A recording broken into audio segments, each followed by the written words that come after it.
You guys love Pappy. A lot of you like Blantons. And they taste very different from one another, even though they're made by the same distillery.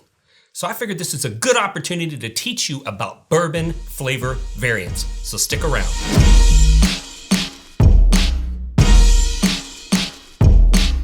So before we get into today's episode and our special guest, I want to give you a quick invite to go over and check out our Patreon. If you love this kind of content, we've got even more available for those who want to support this channel and get more involved. We're going to be doing single barrel picks. We're going to be doing some behind the scenes stuff. We're going to be doing some private Zooms. There's going to be a lot of added value. We're going to keep doing this YouTube channel for you, but if you want that next level content, you're going to want to go check out our Patreon, link in description below. So a lot of people like to ask the question of why do bourbons taste different from one another? Bourbon is one of the most highly regulated spirits in the world, and it makes it so that as a distiller, you don't have a ton of options that you can use to influence your flavor, but yet they still taste very different from one another.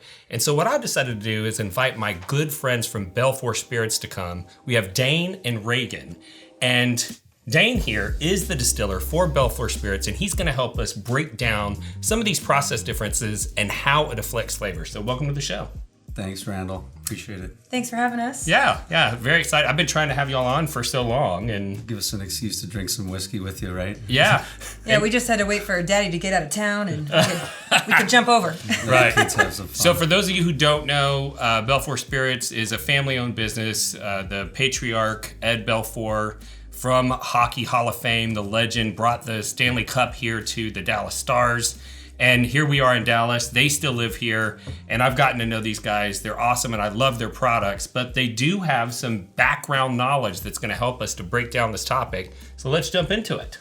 So the first thing that we need to discuss when we're trying to talk about the difference between Blantons and the Van Winkle line is the Mashbill.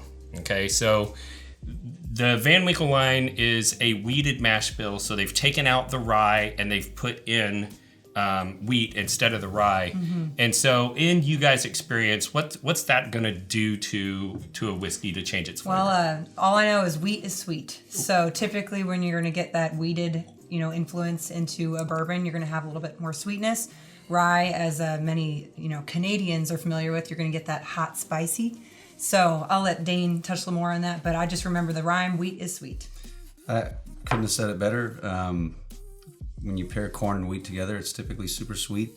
And when it comes to aging things out, I believe they tend to go the distance a little bit better. The rye grain is a little bit more of a volatile grain, mm-hmm. which will give you much more maturity in younger years. That's why you can pull out a rye whiskey or a rye mashed bourbon that's a little bit more mature at a younger age than a wheated bourbon mash, if you will. Yeah, so I like to tell people, if you're looking at a rye whiskey, you can get a well-rounded rye whiskey at 4 to 6 years old. But for most bourbons in most aging climates, I'm looking at 6 to 10 years old to really be in that sweet spot. For these two particular whiskeys, the mash bill difference, they don't actually disclose mash bill at Buffalo Trace, but there's a lot of information out there. So their wheat mash bill is 16 to 18% wheat, and their corn mash bill for this one, which is mash bill 2, because there's two rye-based mash bills, is rumored to be 12 to 15% rye. So not super high like you see at MGP with 21% rye or 36% rye. So it's in there. So it's more of a flavoring grade. So another element that can affect flavor is how you run the still. But in this particular instance, both of these whiskeys are made on column stills, and I believe that they have the same protocols. But just for edification, what could you do differently when you're running a still that's going to influence its flavor? It's a great question, Randall. To me, the possibilities are kind of endless in that regard. Low and slow. I prefer running the equipment a little bit longer. Mm-hmm. It allows me to focus on specific proof points. Within every single proof point, there's a molecular identity there. So if you hone in on a window of proof points, because the equipment will always fluctuate and vary, and you'll have a standard deviation from a proof point that is set. And you're always going to want to be conscious that you are using a fuel source in a sense that is always depleting. Ethanol or alcohol is going to start evaporating at 163 degrees, 164 degrees Fahrenheit right there. And as we push all the way up to 212, we're going to start bleeding into water, of course. So during distillation, you can apply a specific amount of temperature, and also you have a gallon per minute feed rate, which also will change the way that the equipment is functioning. You definitely want it to start functioning like cruise control. Mm-hmm. You don't want to force it into anything, and you just want it to kind of tell you where it needs to go, with your specification of a proof point, of course. Yeah. And another interesting point that's going to have maybe the largest impact on flavor variance between different bourbons is the aging environment. And so I agree with that, Randall. These two, all of the Blantons spend at least some time in Rickhouse H. And all of the rickhouses for Buffalo Trace are brick exterior rickhouses. And that's going to cause the temperature to change slower inside the aging environment, except for one. And there's one ironclad building there that was built just after Prohibition because they needed space quickly to start aging whiskey. And that's Warehouse H. And that's where Blanton's was kind of discovered, because these barrels were aging a little bit faster, and they were able to find some 6-year barrels that had character that they normally don't see until higher ages in their brick warehouses. So let's talk about that a little bit. Let's talk about aging environment. I think that's something amazing to comment on, Randall. It's something that is definitely not talked about often enough in the industry. Where your locations of the barrels are within the rack houses, how much sun is hitting that rack house on a regular, consistent basis. Your temperature swings throughout the seasons. All anything that can cause a variation or a deviation from what you set as the standard will ultimately alter your flavor profile. Mm-hmm. Look at how cognac barrels are stored. Typically in subterranean levels, they want less of a temperature fluctuation, and that's going to help hone in on specific esters that will give you that wonderful fruity profile within the spirit. Well, you can kind of do the same thing with bourbon. If you house bourbon barrels at lower subterranean levels, absolutely, they're going to start to develop more of a fruity note within the profile of the barrel. You put it up top and you let it get exposed to those intense temperature swings, you're going to notice a lot more of those burnt caramelization and toffee notes really getting exploited within to the bourbon. As it's aging in and out of those porous grains of the oak, it's going to extract something every day. Now, scientifically, can I prove that every single day is something happening? If I get nerdy enough and look close enough, yeah. Dayn's going to be in there with like a microscope looking at all the barrels. You can, but it collectively over time is what makes the ultimate difference, and how our palate receives it. Not just the physical building structure or where it's in that rack house, but also physically in the United States. Yeah, so right. Yeah, obviously humidity, temperature swings. If you're going to be in a much more humid environment, drier environment, so our first 12 barrels we actually aged in Colorado, and then the rest of our barrels have all been aging in North Carolina. So that's going to have undeniably there's a difference. That's going to have an impact the 2 of them. on the flavor between. You could do the exact same thing as you did in Colorado and do that in North Carolina, and it might come out entirely differently. Yeah, a great example. Let's look at the Scots. We arguably have 4 or 5 different regions within the overall country of Scotland, and undeniably they're implementing flavor profiles that are different from the next. Let's extrapolate that and look a little bit larger. The United States is no different. What one distiller and rectifier is doing out in Washington, you give them the exact same protocols to follow, and you put another distiller to the test, let's say out in Florida or Texas or in Tennessee, and you have them follow the exact same protocols. And undeniably, you'll find that in time there's always going to be a difference. Just the natural yeast and bacteria and enzymes that are floating around in each region is enough to deviate a flavor profile from one region to the next. Your evaporation rate, everything. So obviously it's changing your proof points within that barrel. So it all plays a factor. And to go even, I don't know what your next segue was, but to go into the barrel specifically, like I feel like our biggest,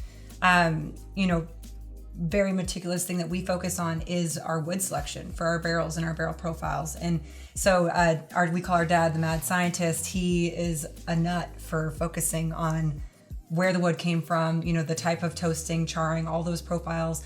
But then also, Dayn is more I'd say the mad scientists on the distillation process and the proof points on the still and barrel proof entry and all that kind of stuff. Right. So it's kind of funny how they always argue, oh well, this accounts for 60% of the Right, flavor profile. right. No, I think it's more 50-50 or 60-40, whatever. So we always have a little competition of what affects the the flavor profile more. I'm like, you know what? I just want to see what tastes good. Right, exactly. I'm just trying to get a little warm here. Right. Yeah, there's just so many factors. Like right now, we're talking about humidity content in a certain environment, and if it's on the bottom tier or if it's on the 6th, 7th, 8th tier of being racked up. So it's just there's so much that goes into it. Sure. So, Randy, which one of the Still Austin whiskeys is your favorite? It's like picking between my kids, man. Yeah, it's hard. It's hard. Originally, I got to try the Musician when it first came out. Came in this beautiful wooden tube. It was a 375, really knocked my socks off. Yeah. And then they hit me with a cash strength version, and I was like, lights out. This is hands down the best Kentucky-esque bourbon to come out of the state of Texas. No doubt. Yeah. Then I go to Whiskey Riot, and they got a table, and I get to try their rye whiskey. Ooh. And now I can't decide which one is my favorite. You know how we are such proof hounds. I gotta lean toward the cash strength personally, even though it is very hard to say. The rye is, for a non-rye guy, I love it. It doesn't overpower you with that rye spice, but it's still well balanced to where it comes through. Man, it is hard to choose. So why don't you choose for yourself? Next time that you're out and about, look for Still Austin on the shelf, because you will not be disappointed with those big, bold flavors coming out of the Lone Star State of Texas. That's right. Why don't you pick up the whole lineup and let us know what you think? You can thank us later. Still Austin, Bourbon Real Talk approved. To have a bottle shipped to your door or find a retailer, click the link in the video description.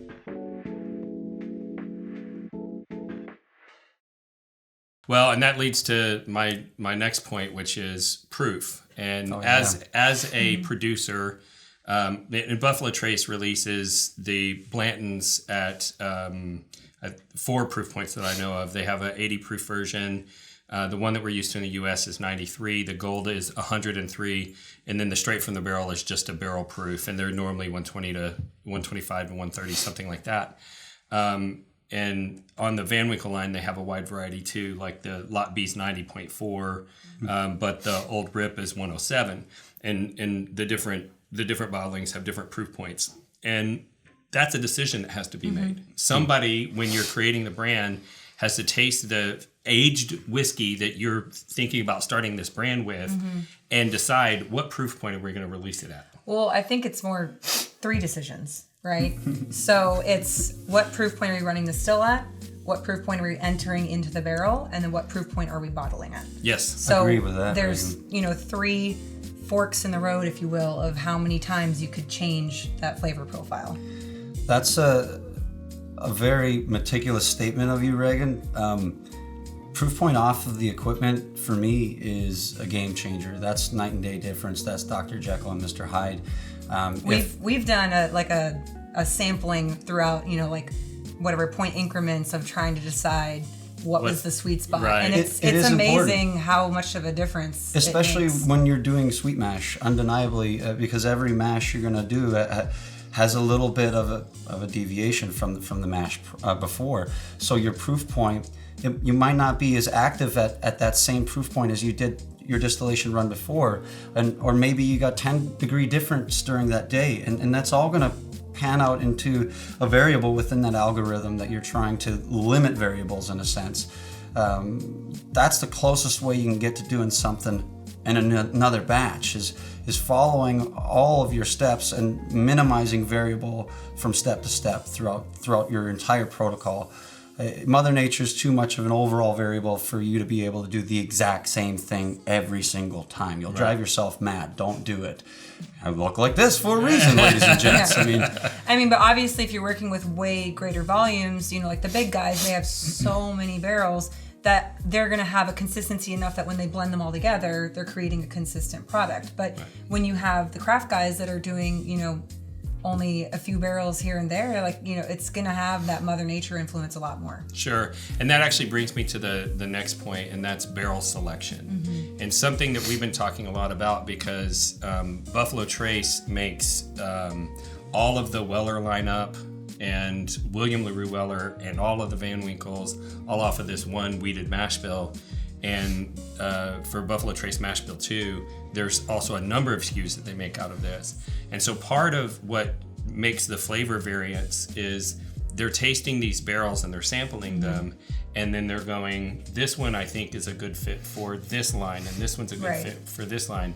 Is that something that you guys deal with? Oh, absolutely. Absolutely, Randall. It's a great question.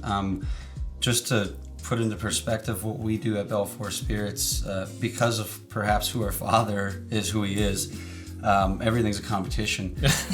So we have about 8 or 9 different cooperages that we utilize, depending on a specific and then proof different point. barrel profiles within those cooperages Exactly. too. So we are not toast and char specific. Or where the wood's sourced from, everything. The reason why we're so meticulous on that is we are now competing specific barrel manufacturer, cooperage, with another one, and this specific mash bill with this specific yeast strain with this specific proof point that we're running off the column, and as far as a barrel entry.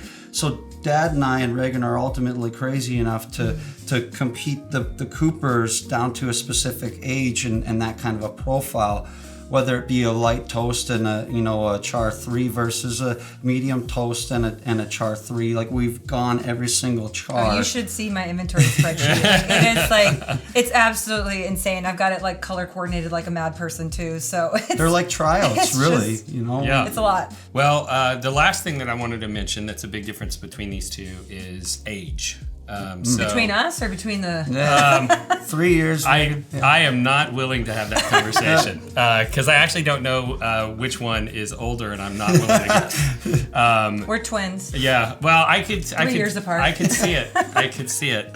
So this product is typically aged about 6 years in the hotter environment. So arguably, it gets a little bit more wood exposure and maturation. And then these products are the ones that are on the table are 10 and 12. But the Pappies themselves are 15, 20, and 23. And so let's talk a little bit about age and more specifically over extraction, because in my opinion, the Blanton straight from the barrel and gold tastes better than Pappy 20 and 23. Yeah. And there's a reason for that. Sure. So, And I'm glad that you brought that up, because I feel like my biggest frustration in this industry is lack of awareness or knowledge around that topic specifically. So many people think like older equals better. right. And that's from Scotch, I think. It's not. I would agree with that Yeah, statement. there's going to be some products that taste way better at a certain age, but I do think that there is, like what our dad has said, the phrase over oaked. Right. Yeah. So it's just there can is a over-oak point where something you for can sure. get too far, and you really had a sweet spot at a younger age, but because I think the influence of marketing, people think, oh well, it's got to be X amount of years. Sure. So it is a frustrating point though when you are maybe a little bit of a younger, in a younger situation like us, and we're still quality whiskey, but people think if it's too young, then it's not quality. It's a very fine line. You can make young whiskey that tastes great.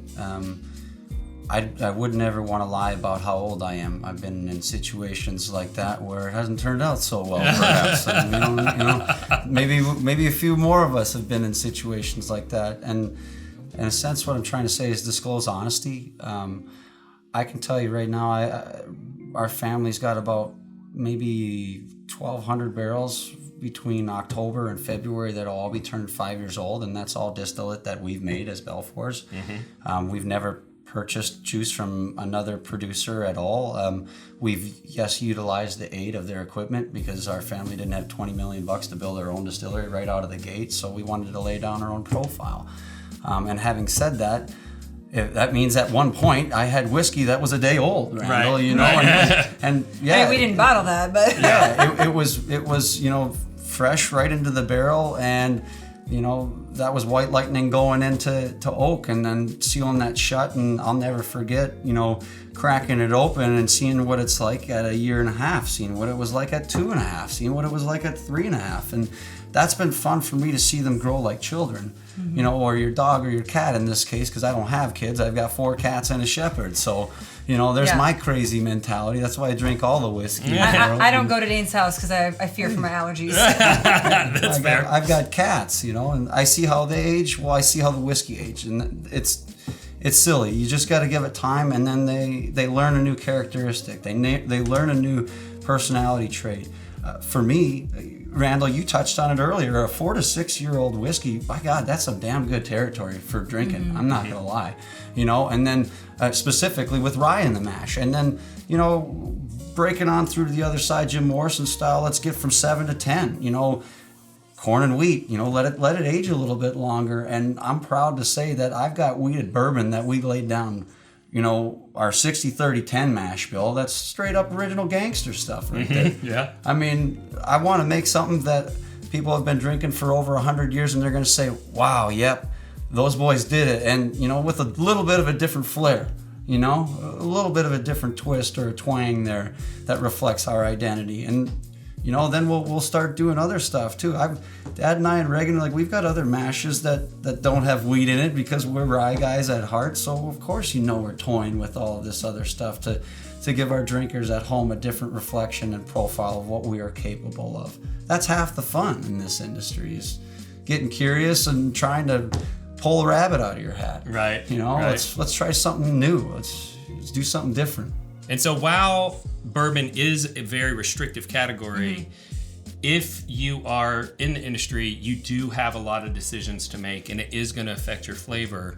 And since you guys were kind enough to come on, I'd love to give you all the chance to talk a little bit about what you all do. Yep. And so, Reaghan, what bottles do you guys have that are out there in the public available for purchase now? Well, if we want to pull them Slide down. them over.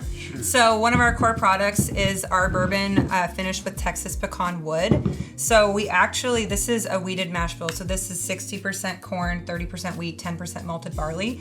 And so we wanted to have, we all live in Texas and we don't have, operations. We operate here, but we don't have any distillation here in Texas or aging in Texas. So we wanted to have something to tribute to, the fact that we all live here and love it here. So we added actual Texas pecan wood that's been cut down to as you can see, so, has a honeycomb pattern in it to increase surface area, but then it's also been toasted to a certain specification. And so this is actually injected. They're usually about this long and there's about 6 pieces. So they'll be injected into the barrel for the last 2 months of aging. So it really changes the way that the product finishes out. And so, we wanted to have something that was a little unique. And to my knowledge, there isn't another pecan wood finished bourbon out there. There's pecan flavored whiskeys that are, artificial syrups and whatnot. This is not that. This is, Texas pecan wood, the state tree, baby, going in there. And I will tell you, I drink this when I eat barbecue. Oh yeah. Hell yeah. So a lot of people like to smoke it with their brisket, or they'll put it in desserts. And so Thanksgiving, we usually add it to pecan pie. So even though it's not physical pecan, you still get those pecan essences from, the wood, which is kind of amazing to think about the science behind that. But yeah, so that's one of our core products is the bourbon whiskey finished with Texas pecan wood. And then we have, is this our... That's the rye. Okay, so this is actually our small batch straight rye. This is our latest... That was Vanna White for you guys. This is our latest addition to our family lineup. So we have 2 small batches here that we're showing you guys. There's actually our small batch straight rye, which is our most recent, and then our small batch straight bourbon, which we released last year. So both of these, and as you were saying, highly regulated for creating bourbon and rye. There's a lot of rules around that. They have to be aged in brand new North American white oak barrels. They can't be reused. If you reuse a barrel, then it's, whiskey, or there's other companies, rum will use a whiskey barrel or to make aged rum or tequila. Scotch. So they can, reuse our bourbon or rye barrels, but we can't reuse them to make bourbon and rye.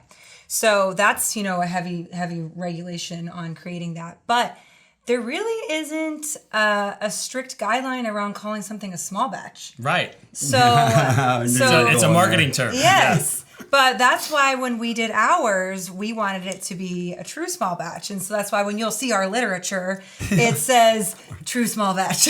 And so why we say that is because when we did our first small batch, which was the small batch straight bourbon, and just to jump back about the differences of barrel profiles versus, mash bills and everything.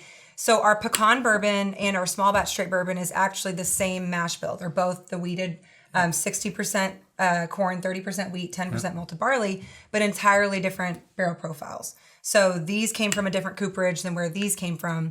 And then even further, there were 3 different profile variations that blended together to make that small batch. Gotcha. So there were only 95 barrels that went into this product, which made about, 3,500 cases, 6-pack cases? You're the about? numbers gal. Yeah, so you put me on the spot I think, right now. it was about 3,500, 750, 6-pack cases. So 4.5 liters, the industry's 9 liter, whatever. We like to make them 6-packs. Make it work for it. Yeah. 6-packs. We want 6-packs aspiring in our booze and on our bodies. There you go. So we've got, this was our first small batch, 95 barrels went into that, and we are not recreating it. So we do not have the exact same barrel profile, even in our inventory, to recreate that. So when we came out with that, we're like, this is one and done. So if you have it out there and you have it as a collector item, like, one day that will be the only bottle that's left, And so we wanted to emulate the same thing the next year for our rye. So we did, this was 95 barrels, this was 93 barrels. Wow. And so again, this is our 70% rye, 20% corn, 10% malted barley. That's our rye mash bill. We've actually never really tinkered with our rye mash bill. I feel like we got It's a Old winner. Faithful. Yeah, I we love got a that. winner right there from the start. And so our regular rye is also the same mash bill. And then the limited edition that has the cup on the top that I may have seen in the box. I can't call it a certain cup for legal reasons. Right. So it's very beautiful. It's the Belfour cup. And that is the same mash bill as well. But as I said earlier, that's what, Dayn distilled in Colorado. So entirely different, influences of Mother Nature coming into that product. So again, this one, though, our small batch straight rye, most recent release, we're excited about it. 93 barrels went into that. We did this at a 99 proof. It drinks. We got 92 proof over here. It's your favorite. Yeah, it is. 92 proof for the pecan bourbon. We got a 99 proof for the small batch straight rye, and then 100.5 proof for the small batch straight bourbon. So you wanted to talk about being meticulous and having, very attention to detail. That's even a half point increment of of proof on point. there. So And that's so- 50.25%. What y'all don't know is that their dad, even though he was like a professional hockey player, is like has the most meticulous outlook and like countless iterations of this bottle, trying to get everything created. That's one of the reasons they called him Crazy Eddie. Yeah. So, very fair to so say, my Randall. plug for the brand is that they are a celebrity brand, and a lot of celebrity brands just get written off, but what they did was not what most celebrity brands do. Most celebrity brands go out, they have somebody source BS whiskey, they slap their name on it, and they make as much money as they can. This group right here took the financial resources to create their own whiskey from day one, to have a custom bottle made, which is a very expensive decision to do as a new brand. And they invested the money because they were in it for the long haul. This wasn't just about a money grab. And so this is why this is, one of the brands that I consistently, have around. I will admit that when it first came out and your product was, 2 years or younger, it was a little bit expensive. But at the scale that you guys are producing at, and the custom bottle and the labeling and the packaging and everything, it's a solid pour. So where can people find it? Thank you, Randall. Yeah, so we here in Texas, we're in all the Total Wines in the North Texas region. So we're getting into specs. I feel like specs has been a little more challenging for us to get into, but we are in some of the specs. We're in all the goodies in Texas. So we aren't across the U.S. So we are in 17 states now, and we keep getting people chomping at the bit to get us in Canada, but we're trying. Yeah. So we're trying to get up to Canada. love to Eventually go we'll get home up too, there as yeah. well, because that's, part of our other homeland is Canada. And so eventually, but we're a small team, so we're just trying to, grow naturally and at the right pace that we can. And so, but we can also, now that because we are only in 17 states with physical distribution, on retail, we also launched an online store just in the last couple of months. So that is just go to BelfourSpirits.com and you can click on shop on there and find it online. So we don't have all of our products online right now, but we do have the pecan bourbon, our 94 proof rye whiskey, and then our small batch straight bourbon is on there. Okay. So Yeah. BelfourSpirits.com. And social media? Oh yeah, Instagram is my favorite medium. It's just at Belfour Spirits. So we also have Facebook, we got Twitter, LinkedIn, all those fun things. But I'm 30 years old, so I'm partial to the Instagram crowd. So we all have our like, age range of which platform is our favorite. That's just the one I know how to use the best. So. I'm 45, so I hate them all. I'm 33. But I'm on Yay. Facebook. We talked about age of whiskeys. We got to talk about ages of us now. There you go. Well, hey, we're transparent. Yeah, that's right. They're transparent on their labeling as well, so that's good. Thank you, Randall. Yeah, so if this is your first time tuning in, I'd like to thank you for watching the show and also let you know a little bit about our philosophy. We're all about bringing people together around spirits, and that's something that's personally important to me because I lost my younger brother to suicide in 2014. And when that happened, I started to look for ways to create community and connection so that no one would feel alone the way that my brother did when he made that decision. And as I grew in the whiskey enthusiast world, I started to notice how whiskey brings people together. And so part of the reason why I started this channel is I figure if I can get you connected to whiskey, the whiskey will do the rest of the job and get you connected to others so you don't feel alone. But there is kind of an underside to the whiskey world, and that is, online social community. Sometimes people can be hateful to strangers online. And seeing that hate caused me to realize two things. One, we needed to start Bourbon Real Talk Community, which is a troll-free enthusiast environment where you can get in there and connect with other people. There's a lot of people doing favors for each other in there, helping each other out, and just really loving on each other and creating a family feel. But the other thing that it taught me was that if that person could be hateful to you online, even though they really don't know you, there's nothing that keeps me from loving you online, even though I don't really know you. And that's why I end every podcast the same way, and that's this. If you woke up this morning and you were unsure whether or not anyone loved you, just know that I love you. We'll see you next time on Bourbon Real Talk.